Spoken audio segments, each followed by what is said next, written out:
Couldn't find no engine frame mounts for this, so I used the 300s. I don't know if you can see that or not. I got them just tacked in there for now. Transmission got a little gap, but she's still bolted up. This side over here, really gotta do some modification. But she's in there. Oil pans, got a little gap there. Transmission still has a little gap. There's no flywheel or nothing on this motor. I gotta pull it out. Support this better. I gotta get out here.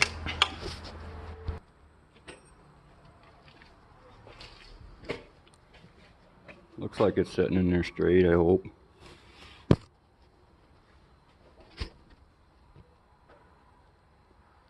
Alright.